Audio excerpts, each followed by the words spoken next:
Tensions on Israel's northern border reached near fever pitch over the weekend when an attack by Lebanon-based terror group Hezbollah had many wondering whether this was the opening shots of the Third Lebanon War. Shortly after 4 on Sunday afternoon, Iranian terror proxy Hezbollah fired 3 anti-tank missiles at an IDF base and a nearby military vehicle. A number of hits were confirmed.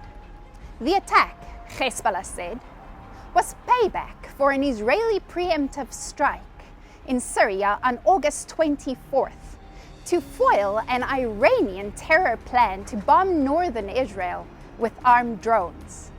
The Israeli strike killed 2 Hezbollah terrorists.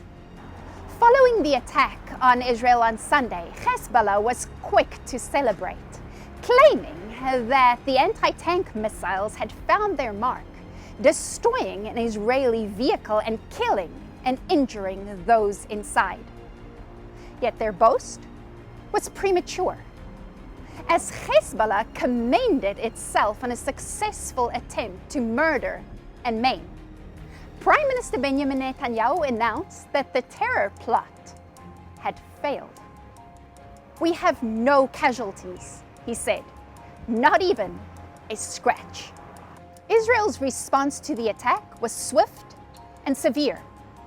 Having taken Hezbollah's threats for revenge seriously, the IDF was vigilant and on high alert and answered the terror attack nearly immediately.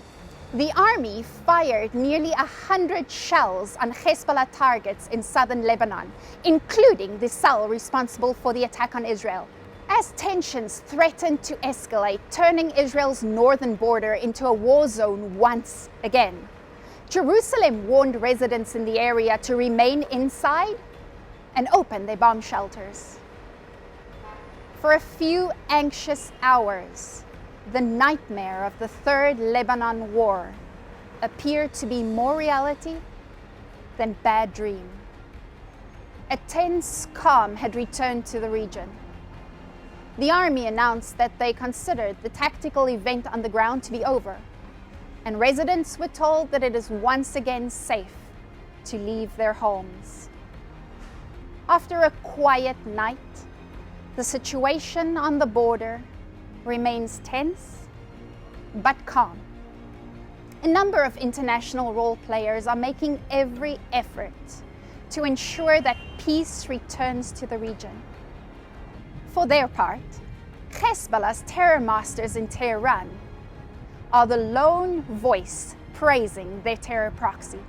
Israeli leaders remain adamant that the responsibility for peace remains that of the Jewish state's enemies.